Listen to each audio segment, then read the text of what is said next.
Hello, folks, and welcome to Tippcast with myself, Shane Stapleton. As always, not Michael Burney, actually, Shane Brophy. I'm still a little bit sleepy today. Early on the brain there. Yeah, the brain isn't going right so far today. Look, big week for Tipperary. A lot of it involves Kilkenny, and we're going to have KCLR commentator and former Kilkenny hurler Adrian Ronan on to talk about it. So looking forward to chatting with him and getting the story with things on North side. But Shane, we have to start off with Mícheál Muircheartaigh. Sadly passed away at the age of 93. Talk about a full life. He's just much loved across the board. Oh, there's no doubt. Like, I was thinking there yesterday, if there was probably one person in this country who probably deserved a state funeral that wasn't a politician or statesman, it was probably him. Like, I'd say whether you're a mad GAA fan or you had a passing interest, you knew who he was, like, and just such a lovely man. And just, I suppose for our generation growing up, he was the voice of the GAA. And no disrespect to all the other commentators, but when you tuned in of a Saturday or a Sunday and you heard he was going to be the commentator of a game, you stayed with him, because like he just had that ability to make every game sound enthralling, even the dullest of games, and just like he was a wordsmith. And I think I would say he was probably a poet who was a commentator as well. Just the way he came up with things, like in some ways, the way Shane McGowan was described as a poet rather than a singer. Like, I would have said Mícheál was the same in terms of how he used language to paint pictures. Like, so. Yeah, and like his voice was just, it was liquid. Yeah. You couldn't help but love listening to West it. Kerry Rogue, like, so. Yeah, it's like, I think like certain singers, I'll pick someone, Kurt Cobain, for example. I don't think it mattered what he was singing, what sort of sentence he was coming out with. It just sounded lovely. And sure, with Mícheál, I'd say when you had the confidence of having that lovely voice that people want to listen to, I could say he could relax into his thoughts a little bit more. And, he never has to tense up and worry about what will I come out with next. He can just relax knowing it'll probably sound good no matter what I do. I think that the remarkable thing is, like, you think in any walk of life, it's very hard to follow on from a great. And like, he when Mícheál O'Hare retired in '85, like, he was next up, and like, they were savage shoes to fill at the time. And like, I suppose we're probably selfish in thinking like he was our generation. So like, I'm sure maybe people who listen to matches in the 50s, 60s, 70s said Mícheál O'Hare was the best. But I suppose Mícheál Muircheartaigh, I think, took it just to a new level. Like, he was just the way if he came into your presence, even up in probably 2010 into his last years as manager, last years as a commentator, he always got into the dressing room before the match. And I'd say he was never refused entry. And then I'd say even if he was commentating in the modern era where nearly dressing rooms, you can get nothing out of them, I'd say he still would have been let in for 5 minutes. And just, and I don't think he would have ever abused it or maybe he never told tales out of school. And I think players would have, if they saw Mícheál coming into a dressing room, maybe at the day of an All-Ireland final, I'd say it nearly relaxed them for 5 minutes, and I'd say they nearly welcomed it. Yeah, anyone out there have any comments on Mícheál Muircheartaigh or whatever, or any stories, we'd be happy to read them out. I think it was like 4 years ago, I got onto him for an interview, and he invited me out to his house. And that was a great experience. I must have spent a full hour chatting away with him, getting all sorts of stories, and I'd say he was a man that I'd say rarely said no to anybody. That seems to be the case. Yeah, I approached him in late 2016 to be our special guest at our sports awards, and of course he didn't say no. And like, he came down, like, he probably would have been 86 at the time. He came down on his own.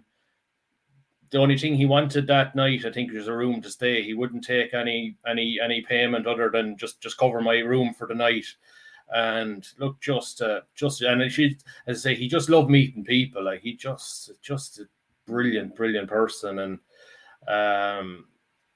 like, some of his one-liners were brilliant. And like I said, the Pat Fox and Joe Rabbit one from 1993 was brilliant. I always think the one that always gives me goosebumps was the Leitrim 94 when they won the Connacht final, and he said the Leitrim supporters are looking down from the veranda of heaven, like crying, or tears coming from the veranda of heaven, like after, what was it, 80-something years after winning Connacht. Like, geez, I thought that was brilliant.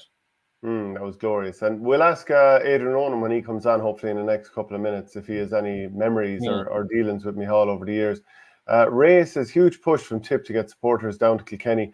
Tip will probably outnumber Kilkenny in their own pitch. Jake Mullen, huge danger man, but Kilkenny have been very hot and cold. It has been noticeable this week, the push from Tipperary GAA, a very welcome push from Tip GAA this week, because, you know, it has been a tough year. Even the All-Ireland quarterfinals at the weekend, it feels like Semple is almost poxed at this stage. You can't get a crowd in there, or can't get an atmosphere in there. But yeah, it has been a great push, and like, I've been delighted to see that. Yeah, no, in fairness, it's very similar to 2 years ago when, I suppose, when we were playing Offaly, and I suppose the word was already out at that stage that Offaly were going to outnumber us, and while that was a neutral venue, it was very much home advantage for Offaly, because they had 10, 12, 15,000 people at that final. Like, so this, in some ways, this is going to be a little similar. Like, it won't be full by any means on Saturday night, but yeah, it's important we get down there, like, with the help of Fiserv, they're really pushing to get clubs to bring buses of supporters, and particularly the clubs that have players on the squad. I know Burgess are bringing a bus down. I'm sure there's probably more as well.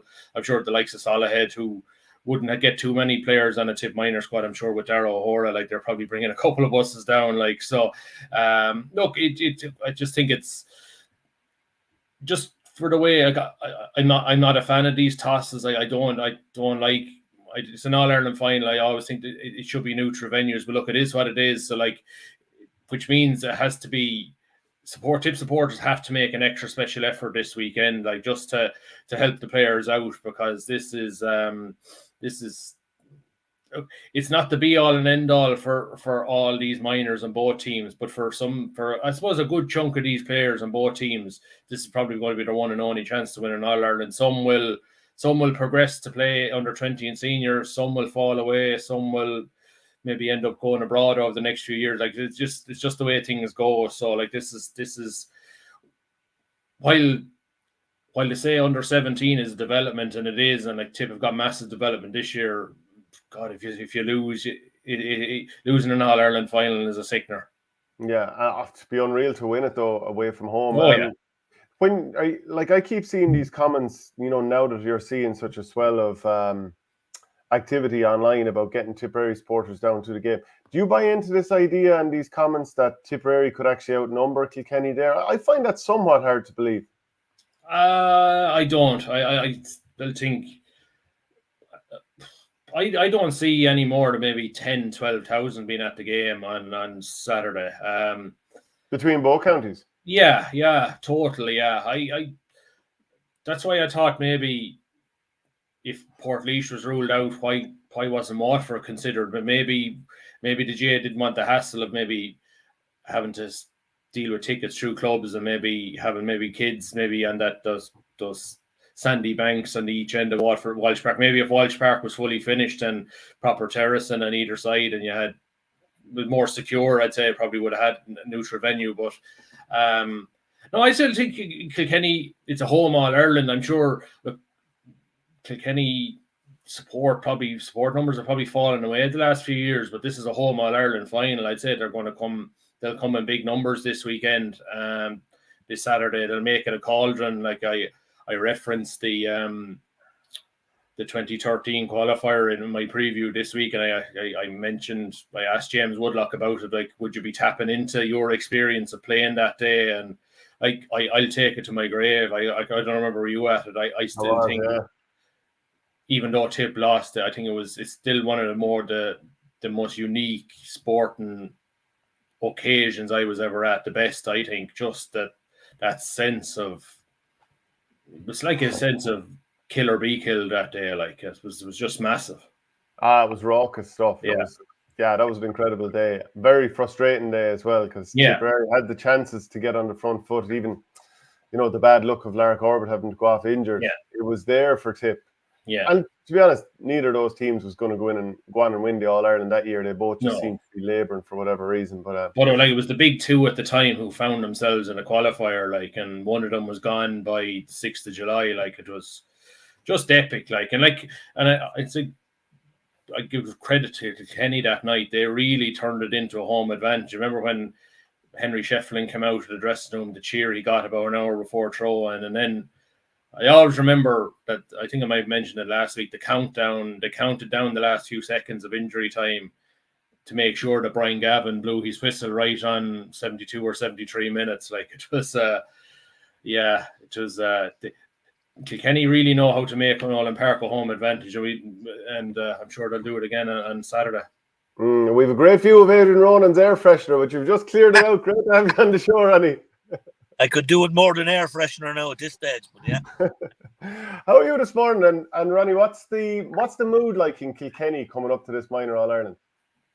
To be fair, there's a lot of excitement. I suppose it's been a long time since we've been in an All-Ireland, or since we've won one, I should say, 2014 since we've won one. So straight away, that brings a certain element of excitement. The fact that we've hosted a minor All-Ireland in the last 2 years in Cork Tipperary and Offaly, and we've had the under-21 All-Ireland, there's huge excitement around the place because of the anticipation of a crowd, and the fact that, I suppose, it is Kilkenny and Tip, as we know.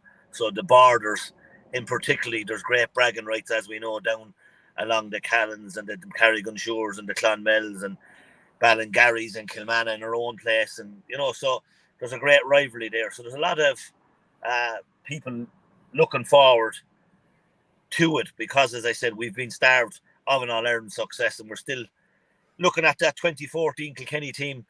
About 9 or 10 of that team have made the Kilkenny senior team of the last few years, and I suppose as regulars we've had the likes of Tommy Welsh, Billy Ryan, Liam Blanchfield.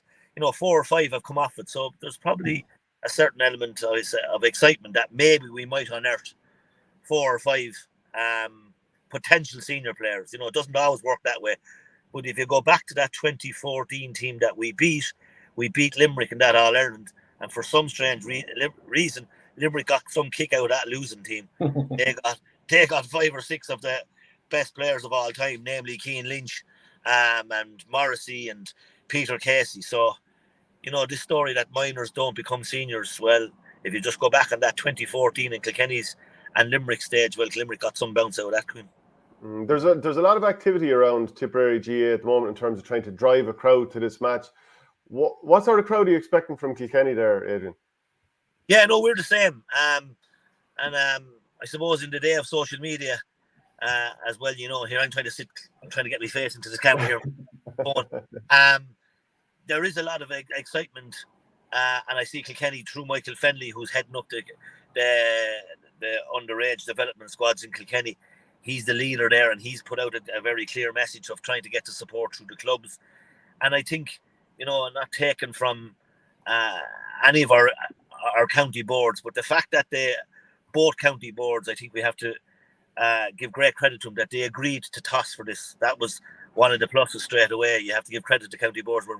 We're often critical of our respective county boards, but in this case, both of them agreed to toss. We won the toss, and I think that's brilliant for the hurlers, for the supporters, and as a result, to get the crowd behind. But I think Offaly have drove this whole excitement as regards crowds, and I think it's the Offaly fraternity and Michael Duggan have drove that this excitement, and we see what that's done to Offaly hurling. We've seen that's done to that group of Offaly hurlers. So I think we're just jumping on the bandwagon, and we will. I think we might expect, hopefully 10 or 12,000. I'm not sure what other are expecting, but I think if you get 10 or 12,000 at a minor All-Ireland, that's a great boost for the young lads. Shane? Yeah, no, I agree. Like, I think sometimes hurling people can knock its own. Like, when you look at the crowds under 20 football and minor football finals, they're not related to the crowds the hurling finals are getting. So in fairness, I think the hurling fraternity, when they get to knockout stages, they're really getting behind their team. And you think about it, if you get 10 or 12,000 to a hurling minor final, it's incredible. And you still see some people saying they should be on in Croke Park. I'm fervently on the side of, particularly what I've experienced in 2022 and this year with having the players having the match to themselves, not being the curtain raiser to a senior match, having the occasions to themselves. Those couple of occasions in Nolan Park, they were special days, and I'm sure, look, for both teams this weekend, there'll be special days for two, and I suppose for one team there's going to be a winner, and it's going to be extra special. And Adrian, just to dovetail back to a point we were talking about earlier, the passing of Mícheál and Muircheartaigh. As a commentator yourself, I'm sure you appreciated his language, style, and how easy he made it look or sound. Well, I certainly wouldn't like to think I'm a commentator. I'm a blood sub, as I often say when it comes to but I do enjoy it, and I've had the pleasure of meeting Mícheál and Muircheartaigh on numerous occasions, obviously as a player, and then through the different media outlets, and obviously, as you know, up in Level 7 in Croke Park. I have a lovely photograph taken there about 4 or 5 years ago with Mícheál and Muircheartaigh. And sure, obviously we all have great stories about Mícheál and Muircheartaigh. I had a great evening with him on Up for the Match in 2011. I don't know how I got picked on a lineup with Niall Quinn representing Tipperary. I was representing Kilkenny, and Mícheál and Muircheartaigh was in between us, and we had a great evening. But in my case, I got a few texts yesterday. I was actually busy yesterday, and I hadn't seen the sad news for about 2 hours. But my phone was hopping with different lads being, I suppose, jovial. But Mícheál and Muircheartaigh on a few occasions would have often remarked when I might have got a score and might have got the ball, and he might have often said the barrel chested Adrian Ronan. It's common, a possible. What's the word I'm trying to a compliment, but But I came in yesterday with the barrel chested Adrian Ronan. That was the. That was Adrian, you're not at this long. How did you get into it? Like, did you? Who pulled you in? In the commentary world? Yeah. Well, sure, like everything, I was available for some reason, often available for post-match when it came to games. And I suppose, in my case, it's like anything. It happened accidentally. The media world was changing inside in Kilkenny, KCLR. I knew a guy in there, the head man in KCLR, John Purcell, and we were good old buddies from years past. And again, Brendan Hennessy was the main man in there with KCLR over the years, was busy elsewhere, and I got the role. But I have a very good friend. I often tell this story. I have a very good friend. A lot of people would know him. A guy called Tom Kennedy in Kilkenny, and Tom, God bless him, is blind. And Tom was listening to matches for numerous years on the radio. So I rang Tom on this particular Tuesday. I got the call to say, Ronnie, will you do the match Sunday? And I said, geez, I'm only used to doing co-coms. No, we need to do the match. So I rang Tom. And I said to Tom, Tom, geez, you listen to all the games. I said, and what should I be listening out for? What should I be remarking? And what should I be, concentrating on? And Tom gave me a few great lines of encouragement, but he just said one thing to me which I really loved. He said, hey, remember, man, this is the way, Tom, remember, man, everyone's blind when they're listening to the radio. Say what you like. And it was a brilliant comment, and that sticks in my mind for oftentimes when I try and relate to a game. And look, I'm sure, like a lot of commentaries, I'm sure I annoy plenty, but I'm not too particularly worried about who I annoy. I enjoy it. You're allowed to die in local radio, so yes, so, and I'm biased, of course, but look, I enjoy it. When the opportunity comes, as I said, I'm a blood sub when it comes to there's an A team in there in KCLR, Michael Welch and Brendan Hennessy, and then on different days we pick it up, myself and Taggy Fogarty. So between us, we have 10 medals. Taggy with 8, of course. So we get on well and we enjoy it, Shane. And you know that with your Kilkenny blood, you might sometimes hear the negativity coming from our commentaries, I'm sure. Oh, absolutely, I do. And I know people might know Adrian's good wife minded me when I was young. I don't know if over Murphy's in Draylinstown, so yeah. So she kicked me out into the garden. The wall was. Yeah, absolutely, yeah. I know where I am. You do. Adrian, coming into this weekend now, like, we've obviously talked about the Tip minor team a lot, but we wouldn't have seen quite so much of your team. Now, I know one of the coaches, John Darmody, because he was my coach up in Coola many moons ago now at this stage, and he was involved with Carlow the last couple of years as well.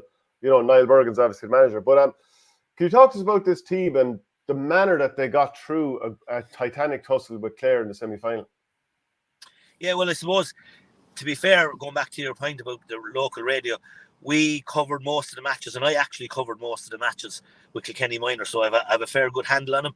And again, the backroom team, I know Niall Bergen well, Paddy Hogan, who I was involved with, Richie Hogan's brother, Paddy's involved there, and all the guy called Pat Robinson. Shane might know him from our own club in Greg Ballycallan as well. I mentioned on a few occasions, all primary school teachers involved with the Kilkenny minor hurling team. So there's a thread there straight away. But he's leaving his legacy in another way. Yeah, exactly. But they were hugely impressive the first day against Galway. We beat them by 19, 20 points, and we were being so careful on the radio because we couldn't but praise them, and yet we had to remind ourselves that there were 15, 16-year-old chaps and 17-year-old chaps. And the whole place latched onto them, and then they struggled against Wexford, below in Wexford, and then struggled again against Dublin, and then in the round robin only came fourth out of the four teams, and got back the wheels on the wagon again. Now they lost two players, young Dollard and Niall and Patrick Leahy, against Wexford, and they upset the performance against Wexford. Look, they bounced back then against Galway in the Leinster final, and they played Kildare, of course, along the way. Bounced back against Dublin in the Leinster final, had a very good performance again, and then against Galway up in Tullamore, they had a very good performance. So it's been Jekyll and Hyde for Kilkenny, but we would think from where we're sitting, and again Clare as well. This is the big if with young lads, of course. If they bring their game, their A game on Saturday, then they're a mighty team. They have a very good few individuals like yourselves. They have a consistent team that there's probably 12, 13 of that team played against Galway the first day. There hasn't been many changes. They have some exciting forwards. Look, again, without putting pressure on anyone, young Mullen is a very exciting talent, but he's ably backed up, as I've often made commentary about the small corner forward, and Ollie O'Donovan is one of them, Jason Cody, and for me, we have another good man, a very good man in young Dullard at centre back. But look, without putting too much pressure on the young lads, we in Kilkenny think there's a very good few individuals there. There's a guy there, Oisin Henderson, is an left corner back. Look, they're good young lads. You know, now I'm sure Tipperary are the very same. I know from my contacts in Tipperary, and my lads in the Ballingarry border, they're highly complimentary of Tipperary. And this group of players have shown great character because on a few occasions, and particularly against Clare, they were dead and buried. And for young lads to bounce back from 8 points down, to bounce back from an extra time draw, and to put in a performance. And we have, as I said now, young Lacey back is on the panel, could start on Saturday evening. We have 17, 18, 19, 20 players, young Raggett, that are very comfortable coming in and starting. So, yeah, you're nervous to say it because, one, you're on a Tipperary podcast, 2, you're talking to Tipperary men, 3, there's great love between Kilkenny and Tipperary, and you are very complimentary of Kilkenny hurling, Shane, in the last few years. So I have to be very careful. We're quietly confident. I'd be quietly confident, but they are young lads at the end of the day. Yeah, most of the time I'm just having to crack wind you up, Adrian. You know that well. Just the Clare lads they want to kill him, not the Kilkenny lads. But they all want to kill me. He's getting a lot of traction in Kilkenny circles now with his comments about Kilkenny. But I know how you're only winding us up, Shane. I know that. And didn't you have a pop at me on KCLR there at the Leinster final? I did, of course. Yes, I did, of course. Because you drove all those. We did a pre-match. I actually met a lady yesterday who was trying to be complimentary to me about her radio, but she was getting a right dig at me. She said, I was listening to you before the Dublin match, and she mentioned that you were very nervous. And I said, yeah, we were very nervous because we were listening to Shane Stapleton of the podcast. And he was coming in with the cool and the Dublin side. And then, not to make it worse, I said he was sitting up behind us before the final. So we took a steer on Shane Stapleton's commentary and how wrong we were, because Dublin didn't show up in the day. So yeah, thanks, Shane, because now people realise that not only do you know nothing about hurling, now do we know nothing about hurling. So it's a guessing game all around. Shane, this game now, like, we all know who the big names are in the Tipperary team or whatever, but we don't know who's going to perform on the day. But is it, like, what are you expecting here? I think I'd be expecting a close game. Like, I wasn't a bit surprised that James Woodlock sort of agreed to the toss. Like, James Woodlock, he's so combative. He's preparing these guys for down the road. Like, and if you can go into Kilkenny in an All Ireland final and perform and hopefully win, like, it'll set these lads up for whatever they want to do in the future, whether it's on or off the field. Like, James Woodlock never backed away from a challenge, and look, there's so many battles. You mentioned young Henderson, and I say Killian Minogue has been outstanding for Tip so far. I think the one for me will be, would Tip play Ewan Murray centre forward? Now, the last couple of games that moved Ewan out to the wing and they played Owen Dahan centre forward, and every time Murray gets on the ball, something good happens. I just thought maybe against Galway, towards the end, when the comeback was on, Murray got on the ball. Well, I just think if he's in a central area, he might get on more ball. And I just think, would Tip be prepared to go back that way again?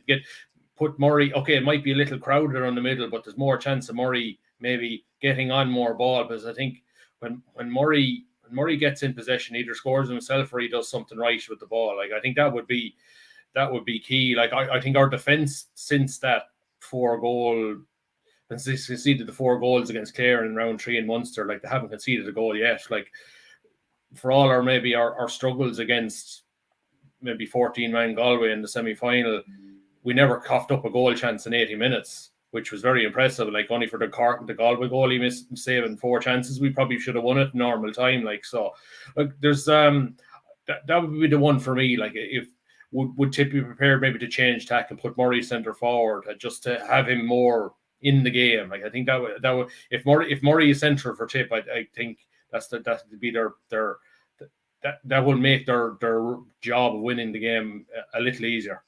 Is he the name that you would have been focused on, Adrian, Ewan Murray? Yeah, and we'd be hearing great stories, I suppose, of the young man from Carrick, Tobin, is it? Yeah, that's the ones. And I'm sure, look, to be fair to Kilkenny, I'm sure naturally both sets of management have a lot of homework done on both teams. But as Kilkenny supporters, I suppose, we've been, as I said, not taken from the young lads, but they are still only 17 or 18. Yeah. It's not an under 21 or a senior team. So I suppose we're only getting familiar with the young lads in the last couple of days. So,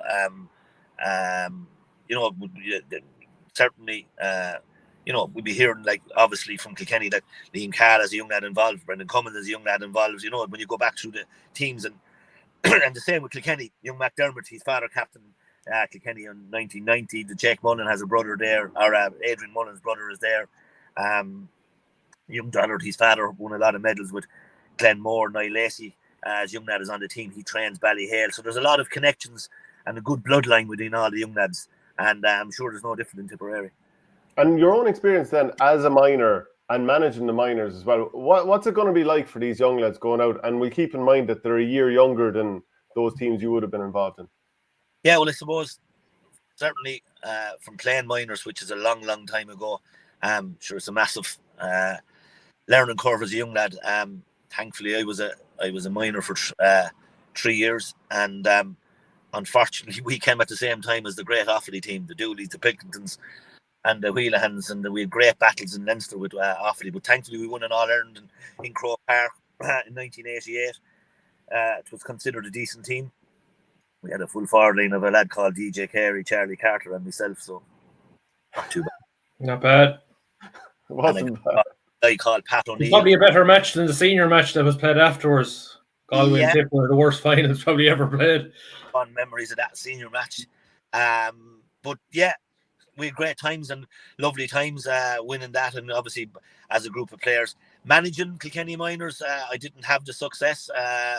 Didn't get an opportunity to win a Leinster, played in Leinster finals, and came across, you'll remember, a very good Dublin team, Shane. I often mention this to you. That tournament, he got to 2 All-Irelands and nearly beat a Tipperary team in 2010, 11 or 12, was it? Yeah, went to a replay in 12, I think. Oh, no. Yeah. On that Dublin team, Shane, again, you'll remember Kieran Kilkenny and Costello. They were absolutely very good hurlers. Eric Clowns as well, and yeah, they have so many dual players. Yeah, have you lost Adrian there? Yeah. Okay, well look, hopefully he can click back on. If not, geez, it's been great to have him on the show. He's great. Sure, like he's a great storyteller, isn't he? Sure, you can see where, and he has the accent off to a T, so he's been practicing. He's coming. Oh no, that's Gary. I used to work with him in the bank actually many moons ago as well, so that's where I first got to know him. But should we bring on Gary Toohey here? Gary, of course, commentates regularly with Clubber and so on. We're just finishing up our chat on the Kilkenny Tipperary match this weekend. What way are you leaning towards this game? Are you reckoning Tipperary? Oh, that's a silly question, O'Shane, isn't it? We have to go down there, especially after the 20s disappointment. We have to go down and win it. I think we have to. And I just got the last few minutes of the chat there with you there. I think especially with that round 3 game, conceding those 4 goals, it's been a completely different team. And we spoke about last week the resilience in the team. I don't know. I think there's something special about him. And if we can get Ewan and Stefan on plenty of ball, obviously they'll be targeted. But look, I think if the 2 boys, they're proper game changers. So look, optimistic going down Saturday evening. Optimistic. So. I'm going to say Tipperary myself. Shane, what do you think? Actually, look, we're back. We will all be wearing the Tip jersey on Saturday. It's a tough ask. This is a good Kilkenny team. Like, even though I think they're slightly younger than Tip in terms of, I think there's maybe about 6 or 7 Kilkenny players still underage for next year. Like, so, but no, like it's as long as we get a right good contest, which I think we will get. Like, if I did have a slight concern, it's that we lack a bit of size in our full back line, and young Mullen in particular he's a well-built young lad for 16 years of age. So if he gets a run in our backs, we could be in trouble. But like our captain Cathal O'Reilly, he's as teak tough as they come. Like, he's a great bit of stuff. So like, along with the Dollard maybe Murray game battle, if it is one, the O'Reilly Mullen battle should be. I think that'll be fascinating as well. Yeah, so Adrian, just before we let you go, you've been great with your time. Oh, the phone has gone flying again. Just before we let you go, Adrian, how do you think this game is going to go? Which way is it going to fall? Well, sure, look, if you go back, as I said, I can only speak about Kilkenny performances. It's been Jekyll and Hyde. We can probably only possibly judge both our performances against Galway as a line of form. The Galway goalie had a great game against Galway. Kilkenny both finished off Galway with rather easily. If the Galway goalkeeper wasn't as good then against G, as you remarked, look, Kilkenny and Tipperary over the years, there's never been anything in it, whether it be darts, ludo, cards, or whatever. I mean, there's never been anything between Kilkenny and Tipperary. I expect no different. There'll be a great atmosphere. It'll all come down, as we said, to the young lads and how they handle it and what way the young lads handle the pressure on the day, because it is a big game for the young lads, a big day for their parents, their grandparents. It's a special day. It's a special day for them. But there is a game, and I suppose what they must all remember is to play the game and not the occasion. So I think for me, whoever plays the game more than the occasion will get the result. But I expect to be very tight. But based on, and I know you have a lot of very good individuals, I think Kilkenny have possibly that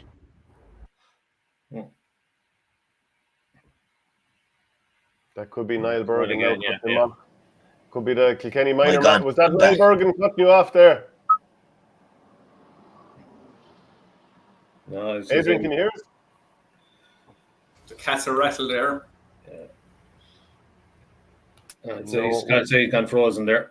Yeah, okay. Unfortunate just to lose him there at the crucial moment. But I think the point was he thinks Kilkenny are going to get the job done. Sure, like Kilkenny will never show weakness. They'll always believe in their team. Yeah, look, you can say the form guide through Galway, but you can also have the form guide through Clare. And like you'd say, Kilkenny made easier work of Galway than we did, and they were neck and neck with Clare. Look, like, every game is different as far as I can see, and I think if Tipperary settle into the game early and say we get a good crowd down there to cheer on the lads and make it as much of a 50-50 atmosphere as possible, look, I think we should be in for a good game. And like one of the posters says about Austin Duff, like his return is timely. Like I don't see him starting, but a lot like what he did for Nina CBS, I'd say he could be one of the first players in off the bench, because like he was brilliant in sub for Nina CBS this year. Just before we move on from county stuff, Shane, this weekend Tipperary against Kilkenny and the Camogie as well, to see who tops that group. Now Tip battered Limerick at the weekend, so 4 wins from 4. It's all looking good there. Yeah, I know. It's a huge game. It's a pity now. I was sort of planning to hope to go and see this game now before the minor final was fixed for 5:30. But it's a big game. Like, because I say for the winner, it's direct passage to an All-Ireland semi-final. That's not to say that I would expect whoever finished second to win their quarter final the following weekend. So, but still, you want to take the short route, and I just think that Tipperary have done everything right since they became league champions. They've won the games. The games they've had to win. The Waterford one in particular, they pulled through towards the end.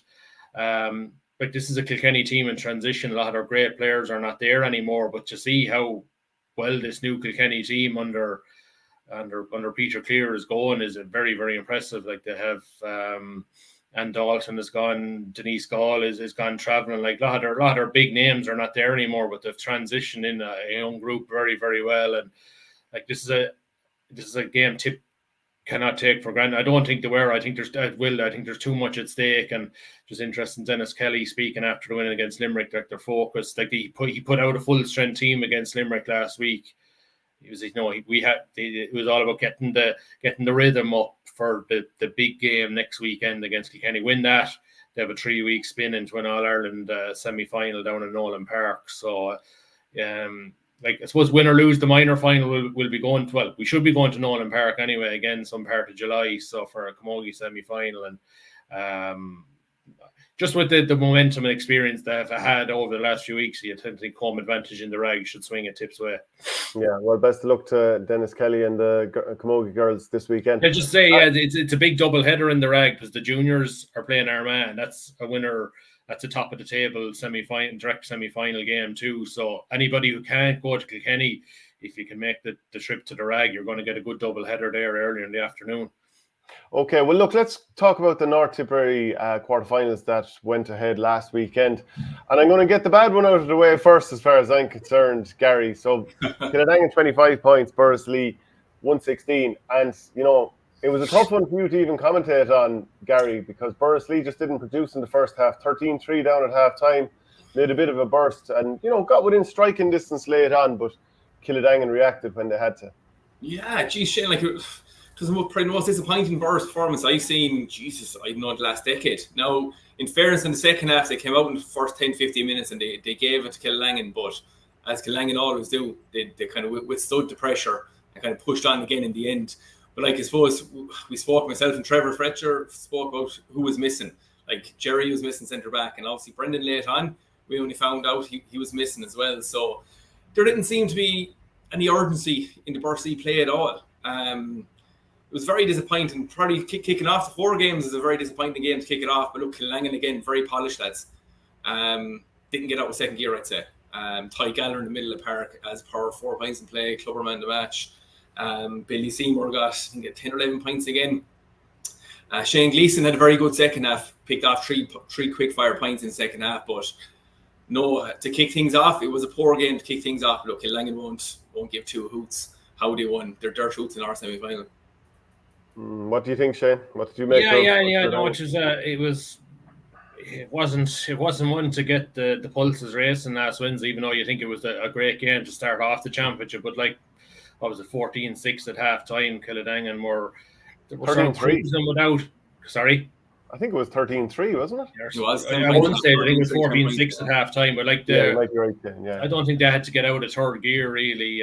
Like they just do what they do, and like that was without Sean Hayes, without Andy Lucknan.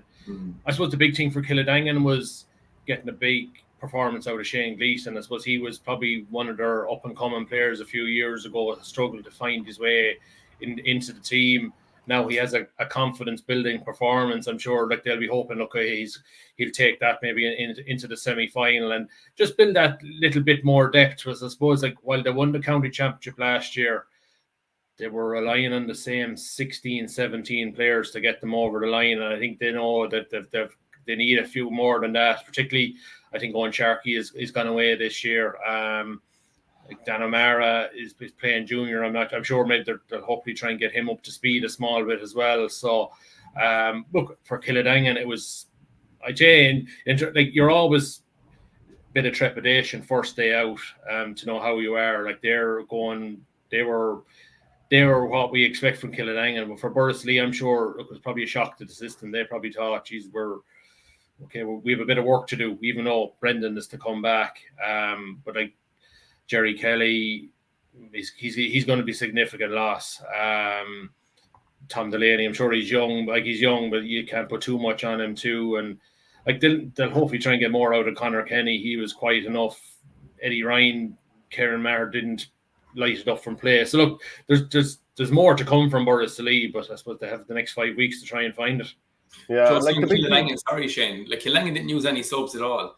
Now, Sean Hayes is obviously suspended from last year in the Munster Championship. So was Dan. That's why Dan is kind of playing a bit of junior at the moment. So, like, it's fairly ominous for Kildangan that Dan O'Mara, Sean Hayes, and didn't use any subs and they're still comfortable enough in the end. But just on Tom Delaney, like, we'll probably touch on a few games as there were some 17, 18-year-olds that made their debuts this weekend. Unbelievable performances. Like, he's one coming through for Bursley and they have a nice gem in him as well.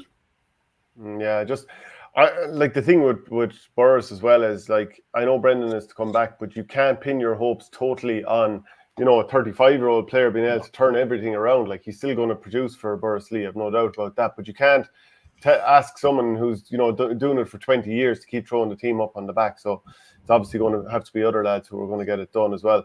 Of the other quarterfinals, Gary, what performance really stood out to you? Sure, it's a no-brainer. Tipperary beating Kilrowan. Like, again, I spoke with Trevor on Sunday after the Ross Gray Toon game. Like, I don't think anyone outside of Tipperary probably expected that result. They're obviously, Kilrowan are big favourites, had everyone back from last year. Don't think anyone thought they'd have a bad year this year as they did last year. Kilrowan still hurled well, but Tipperary lads were super impressive. Again, Sean Ryan, just being Sean Ryan. But like outside of Sean, Colin Murray had an excellent game. I think he got 12 or 13 points, 2 or 3 from play. But his general all-around play, link-up play was very good. Ian Murray again, and look, Gar, Tom and Christie, like Sean spoke very well with Stephen Gleeson after the game, and I couldn't believe that Tipperary have never won a North Senior final. Like if they could do it, like that'd be like Portrush in 2012, nearly even bigger. Such a small parish, small numbers, like it'd be great to see him do it. But 100% the performance of the week definitely was Tipperary. And Julie deserves the win, but I suppose Kilrowan back to the thinking board. Look, obviously the county's probably bigger ambitions, but still, the North Senior Championship still holds a lot of credibility, it does. Shane, that team move that Tipperary had for Sean Ryan's goal that he slammed into the roof of the net, geez, that was some good stuff. Yeah, it was good. Like, and I think for first Tipperary, I think they were one of the few clubs of the 8 last weekend that were at full strength, which was a big help too. And like I know they had their maybe issues in the county league and stuff, and lads were coming back late, but maybe that was deliberate in terms of like they're not a lot of their key players are probably have a lot of miles in the clock. So look, maybe they took a deliberate course that okay, we won't come back as early, but we'll come back, we'll be fresh. Maybe we won't have a lot of games in the legs, and like they were very slick. Like when you still have Tom Stapleton, Garrod Ryan, Adrian Ryan, Ian Murray, Colin Murray, Sean Ryan, Christy Coughlin, like you have Liam McCutcheon, like you have an awful lot of talent there, and that there's still quality. And then when you matched it up against Kilrowan, okay, they were missing Aaron Morgan and Willie Cleary, but it wasn't a Kilruane team that would frighten you either. Like, and we're still trying to think back to the 2022 team that lit it up in the back end of the championship. And I suppose the one thing Kilruane probably don't have at the moment is a Sean Ryan. They don't have one scoring forward. Like they have the Keane Darcy can do it on a day. Jerome Cahill can do it on a day. They end up probably in a lot of games having to move Niall O'Meara into the forward to try and get them out of trouble. And I just, in some ways it wasn't a shock, but I did think the 10-point margin definitely was a huge surprise. Like it was a comprehensive 10 points and fully deserved. Gary, like in terms of Kilruane, is any of it to do with hunger? You know, you win the county title, you know, huge celebrations. Like, is any of it to do with like trying to get back to that same level of ferocity and desire? No, actually, I couldn't. You couldn't argue that anyone at club level nowadays doesn't have the hunger. Whatever about league and challenge matches different, but like when it comes to championship, no, I wouldn't question Kilruane's hunger whatsoever, or commitment or anything like that. Like they still scored 115 from play. Like Keane Darcy still picked off 5 points. It's just like they just seem very loose at the back, and I suppose maybe it's that bounce factor off the county. I don't know. It's just so hard to explain because I fully thought they'd bounce back this year. No, again, lads, we're only in the start of June or into June, July here and stuff. Like they could be a different team come the county championship, but as Shane said, it was a comprehensive 10 points. So like Thomas Williams and the crew, they have a lot to maybe go back and look at. But I won't be writing them off just yet. Again, early in the year, look, 7 or 8 different scores. Keane Darcy picked up 5 points in play. Keane Kelly's back as well. Jerome is there. Kieran Cahill is up in the forwards this year. I wouldn't write him off just yet, but take nothing away from Tipperary. It was all about Tipperary the other night. Yeah, look, you have to be careful as too, like that. Tipperary along with Durrow were probably perceived as the handy draw, and like maybe Kilruane and everybody was expecting Kilruane to will well, and maybe that seeped into their heads, and suddenly middle of the first half, and Sean Ryan gets a goal that there's a game on, you start to panic and maybe say, "God, this is not going to be as." Like, if you're not psychologically prepared for a game, things like that happen. But like Tipperary had enough talents that to be respected. Look, they made it count, and like they were fully deserving winners. And like they're in against Kildangan in the semi-final, and look, they'll be massive underdogs, but they have if they can produce a big one on the day, I wouldn't rule them out. Like just back to Tipperary as well, go back to their county group stage last year. Like they went man for man and point for point nearly with Lockmore for 50 minutes. Yeah. They probably played the game of the year against Holy Cross in Borsley. That ended up in a draw, and they were only, I think, was it a point, away from qualifying for the county quarter final. Like Tipperary are a solid senior yardstick. Like, so I suppose again to everyone on the outside was probably a bit of a shock, but to Tipperary there's probably definitely no surprise to them. Yeah, and so one of the big performances of the weekend came from Nina, 427 to 219 against Rowan Laura Shane, and Jake Morris scored 210, James Mackey 1-2. There's Jake Morris was talking afterwards about some of the young players they've coming through. Like when you even look at the under-20 team, Sam O'Farrell, Mason Cawley playing, like they have a lot of talent coming, and it's not as if they didn't have talent anyway. No, and like you think the team last Saturday night had no Conor McCarthy, no Barry Heffernan, no Tommy Heffernan, no Conor Hennessy. Sean Phelan only came on as a sub late. Like no more than ourselves, neither of us were at full strength. But like and this is not blowing Nina up, I thought they were I thought that was the best performance of the week. I thought they were incredibly sharp for the first round. They were on it. Like their speed and their movement, and like, okay, we got off to a great start, 1-1. But God, they ate us for the next 20 minutes. We won 9 to a point. We couldn't get a handle on them. Every time they got the ball, they had runners. Like I thought they were very well coached. Like, and look, in terms of, it says to me that the 3 in a row thing in the north means something for them. Like they're going for it, and that's not saying they're going to get it, but they're going to give it a right good go. And as you say, Shane, if they get everyone back, they're going to have a panel for the county championship. So I'm not trying to hype them up too much, and people saying because we have to play them again in the county championship. But again, Gary probably watched it. I thought they were incredibly sharp on Saturday night. So what do you think, Gary? Like, Nina, really, it's time to actually go and start win a county title. That's it, and just back to the 3 in a row, like it hasn't been done since 85, 86, 87, Kilkenny. Like even that great Toom team, they never got to do a 3 in a row. They did, I think, 3 or 4 back-to-backs, but again, I don't want to talk them up too much, but it was a very polished performance for this time of the year. Now look, conceded 219, but again, I'd say Nina were probably just kind of letting loose themselves, just kind of more flamboyant hurling, really open. On Laura's point of view, before we go back to Nina, Conor Kennedy, have to give him a shout out, obviously. Like, was he 18, Shane, I think? Like he's first year adult, yeah. Like, I think he only got 4 or 5 balls direct into his hand. He got 2-1 from play. Like, talk about your adult debut. Like, you couldn't think of any better. McIntyre thought Shane was absolutely brilliant as well. Work rate, same with Niall. And 2 boys are absolutely excellent around the middle third there. But back to Nina, like, you have the likes of Mason Cawley coming in. Like, Mason, he's 18, but Mason's a man. Do you know, like, he's proper filled out nearly already. So, like, you've a grown man nearly come into that team already, and he's going to add serious substance, 15 and a 20 as well. Keane Crowley picked off 4 points and played a couple of wides, could have got a lot more. Philippe McIntyre as well. He's a lovely hurler, lads. He's a really, really nice hurler when he fills out. But it is time for Nina to drive on. You'd imagine themselves and Killangan again in the final, if they come through the semi-finals. Killangan won't want to lose 3 in a row. Nina, after this though, but they have to drive on for Dan this year.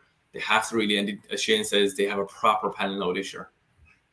Yeah, and just from your own point of view, picking it up after that, Shane, at least there's a bit of a break to build up again. And there is, yeah. Look, it was like there was a lot of elements we were happy with. Like it was definitely a grounding, as it was like a welcome to senior hurling. Like we're just the speed and everything, and like we would probably think, okay, maybe we weren't as sharp as we could have been. Like I suppose our focus has always been on the county championship. We'll but like it definitely, I think if our some of our lads, and okay, we have some bodies to come back, key bodies to come back, like, which will definitely boost our strength and depth. Like so, but I think if it's definitely a reality check to our lads, okay, this is the level we have to get to. This is not intermediate or premier intermediate anymore. And look, we did an awful lot of good stuff. 219 is very good. Conceded an awful lot, like a couple of the goals, particularly the 2 in the first half. Like there were we sort of gifted them away to Jake. Like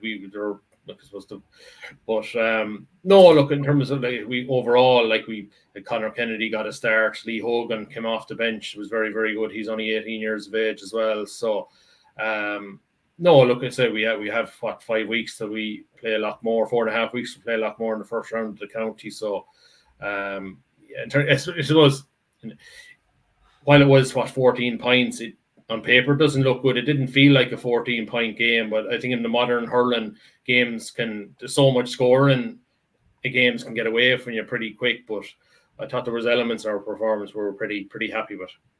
And then moving on to the last of the quarterfinals, Tumivara 124, Roscrea 123. Sam Dooley got a late goal just to tighten it up at the very end. Gary, who impressed you in this game? Well, first, like the first half was similar enough to Killangan and Burse on Wednesday night. It was just all Toom. Roscrea didn't show up at all. Toom were very impressive in the first half. Just the work rate out of the forwards. I think myself and Trevor, we counted, I think it was 6 turnovers from the forwards in the first half, and 4 resulted in direct points. Darren McCarthy had a quiet game for his own standards from play, but again, his work rate with Kevin in half hour line and Mark McCarthy was just savage. Mark picked off 3 points, and he didn't look at the post for any 3 of them, over the shoulder, on the sideline, all 3 of them. He was very good.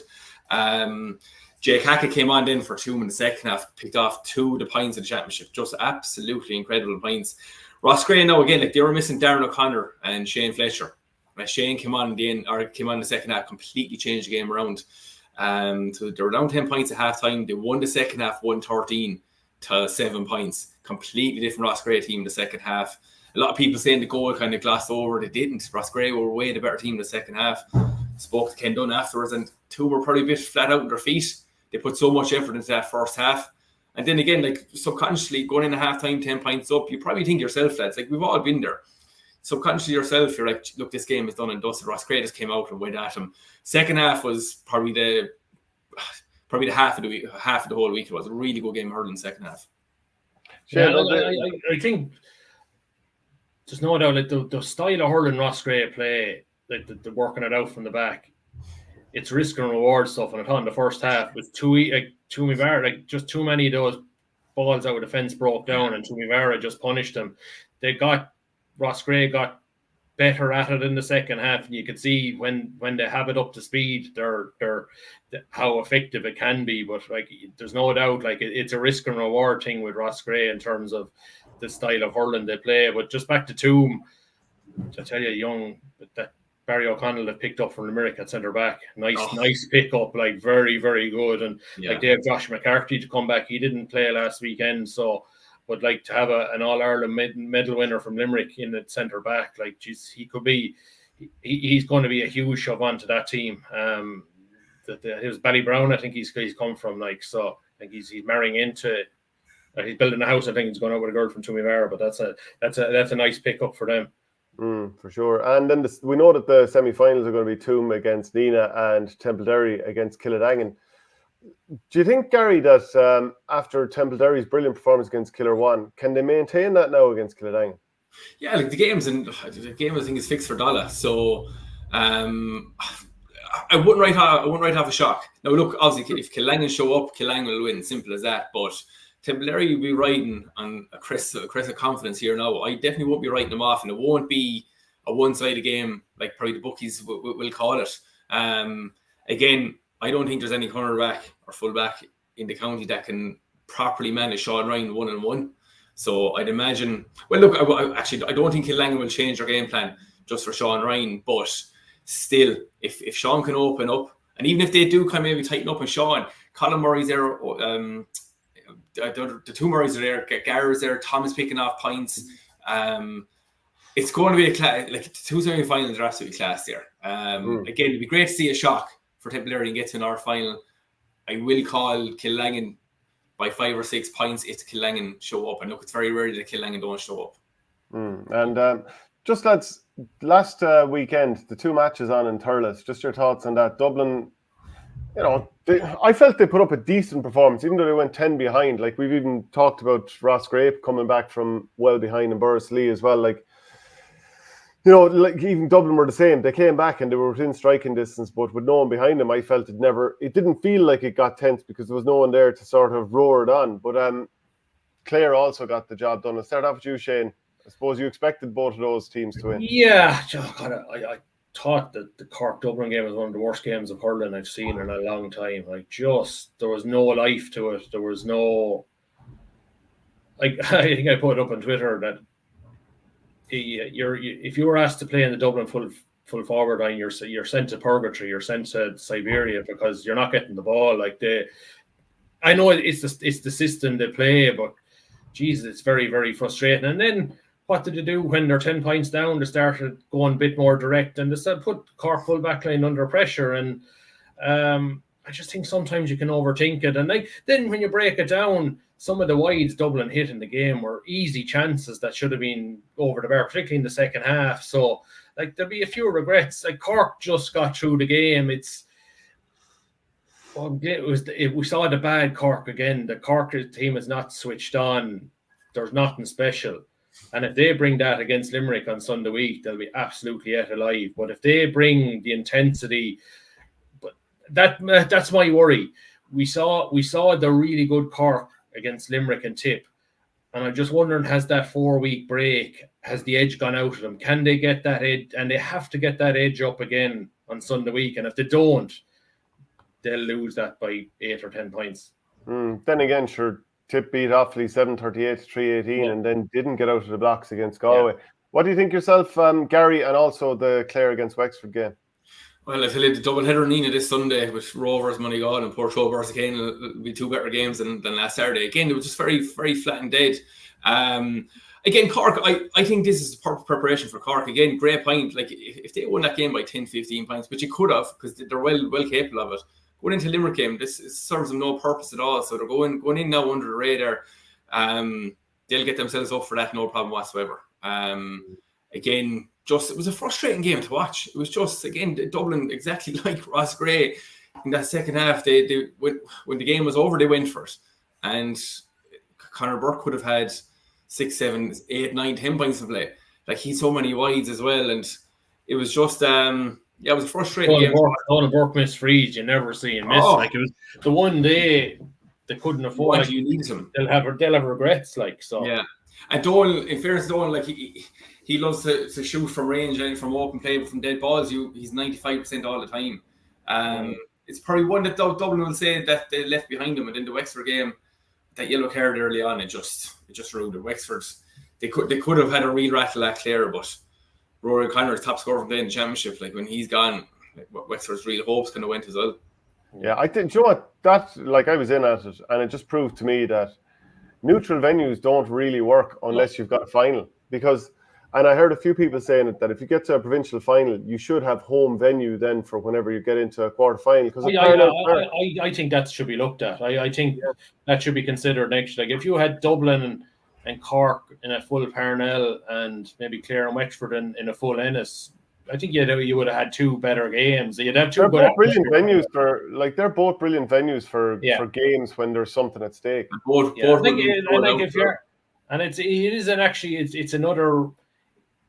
It's another carrot, another way to finish in top 3. But, like, if you can finish top 2, like, if you don't win a provincial final, you get a home quarter final after that. So I think that bit of a carrot should be definitely considered. But I don't know. I just find that the more round robin is so good. I just wonder, the edge has gone out of the championship for some reason. It seems to lose a bit of luster after the round robin finishes, and maybe it's the fact that the games haven't been good in quarterfinals the last couple of years, but, like, we could really do with 2 very, very good semi-finals now. Or maybe it's that Munster teams tend to win these games, or the Joe McDonagh teams tend to beat them, and there's no anticipation when you've got mismatches. Yeah. Yeah. Any other final thoughts on the hurling before we let you go, Gary, or anything on your mind at the moment? No, it just was another busy week of Club 8 games coming up this week. We've all four divisions this week: Mid, South, North and West, and obviously the 2 North semi-finals, doubleheader on Sunday. Did you see the own goal in the Tracy's and a Carty game? We shouldn't go there. It wasn't, but it was going to happen someday. You know the way, I don't know, Shane, have you seen it? I haven't seen it yet. I'm actually trying to look it up. In the modern game where the goalie will leave his goal to go to make himself available to take a pass, but I was the Annie Carty player, and he didn't look. He did look, and the Annie Carty goalie was wearing white, and the 2 umpires were wearing white. So I think he looked into it and said, "That's my goalie back there." Yeah. And of course he hits it back, and his goalie's nowhere to be seen and rolls over the line. I knew it was going to happen someday, but it was just very unfortunate for Annie Carty. And, like, that was 3 minutes from the end. Like, it was the decisive score in the match.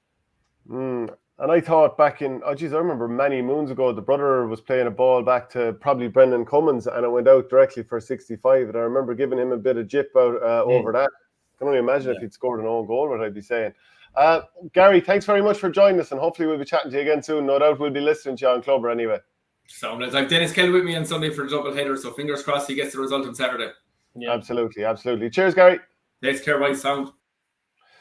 Final topic then. We haven't talked about the Tipperary ladies footballers. They missed out on a place in the All-Ireland quarter-final after running out of time against Meath. It was just very disappointing. Like, I thought, I watched a good chunk of this game on Sunday afternoon, and TG Carr, that Tip played very well. It was their best performance of the year. I know that they went 2-11 to 1-7 down at one stage, and they really opened up after that, and like 2-12 was their biggest score they got this year. And I think it just shows you that this team has a potent attack, and like we saw Aisling and Maloney at their very best, 9 points, 6 from play, and it's just a pity. Like, there's like, it's the 4th year in a row they're going into relegation, and look, they'll stay up. Like, they should beat Laois in that first relegation semi-final. Like, Laois have been by far and away the weakest team, and like in the championship, like they struggled in Division 2 of the league this year, so and they're not the team they were a few years ago. So look, I think it overall, like while Tip would have loved to have got to a quarter final, and they're still in the relegation, they've been a good bit better than last year. They're defensively very, very solid. Like they mightn't be the easiest team in the eye, but Peter Greedon has definitely got a really tight group. They're defensively solid, and you can see as the years was going on, they were getting slightly better in their attacking shape. And I'd love to see 1 year if they could get what's her name, the girl that McCarthy's are all or if to get one or two of them to commit for 1 year, what difference they would make. Like, you know, the way some come back from Australia and some don't, and I'd love to see maybe if they were able to commit for 1 year, how big could they shove that Tipperary team on? I'm sure maybe at some stage they will, and I'm sure, look, they're professionals now. They have to do what they're for themselves for their own career, and best of luck for them. I'm sure they will give Tip a go at some stage down the line, and when they do, and Tip are at full strength, I'd love to see how that team could really perform at their best. Yeah, absolutely. So that's it for the show this week. A reminder that the Nina Guardian is available now, and there's plenty of coverage there on all things Tipperary. Shane, thanks very much, and we'll chat again next week, hopefully after an All-Ireland win.